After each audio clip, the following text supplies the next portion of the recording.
జిల్లా దాచేపల్లిలో Chettinad cement factory వల్ల నష్టపోయిన తమను ఆదుకోవాలని రైతులు ఆవేదన వ్యక్తం చేస్తున్నారు.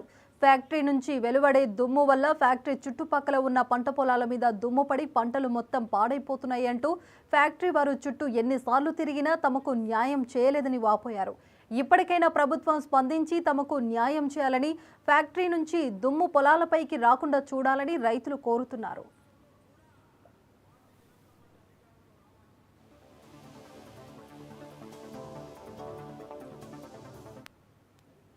మా దువ్వ మొత్తం వదిలి చాలా మీద కంది వేసుకుంటే కంది పూత మొత్తం రాలిపోయి కంది 10 బత్తాలు అయ్యాయి, 3 బత్తాలు కూడా కాటల్లా.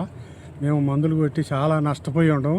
మమ్మల్ని మా ఎమ్మెల్యే గారు ఎర్రపతినేని శ్రీనివాసరావు గారు కాస్త మమ్మల్ని కనిపెట్టి ఆ శెట్టి వాళ్ళని అడిగి మమ్మల్ని ఏదో పరిష్కారం చేయాలని ప్రార్థిస్తున్నాం. ఫ్యాక్టరీ కాడ పొలం చుట్టూ ఉంది, 3 ఎకరాలు అమ్మినంగా 3 ఎకరాలు ఉంది.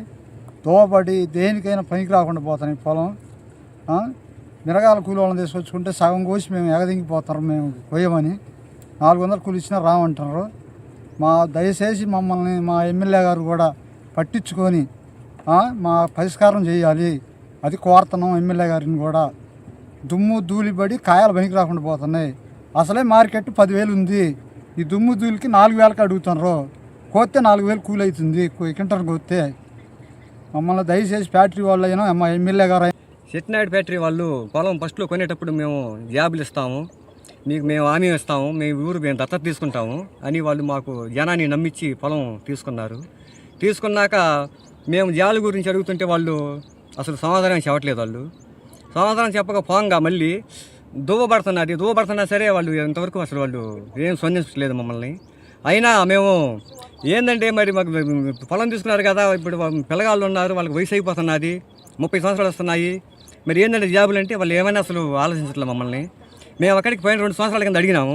అడిగితే ఆ శాసగిరిరావు అన్న అతను అయ్యా అసలు మీకు అధికారం లేదుగా అన్నాడు. అధికారం అంటే అధికారులు కాడ మీరు ఏమైనా పొలం కొన్నారా? కొనలేదు. అమ్మింది ఎవరు? రైతులు. మీరు కొన్నది ఎవరు కాడ? రైతుల కాడ కొన్నారు కాబట్టి మీరు రైతుల్ని సమస్యించి మీరు సంప్రదించాలి. కానీ మీరు అధికారం లేదు, అది లేదు, ఇది లేదు అంటే అధికారం శాశ్వతమా మీకు ఎవరు అమ్మలేదుగా. మిరగాయలు ఉన్నాయి, మిరగాయలు ఇవాళ దువ్వబడి కనీసం 5,000 కూడా అట్లా కాయలు ఇవ్వాలా. కనీసం అసలు రైతులు ఇక్కడ మొత్తం అన్యాయం అయిపోతున్నారు.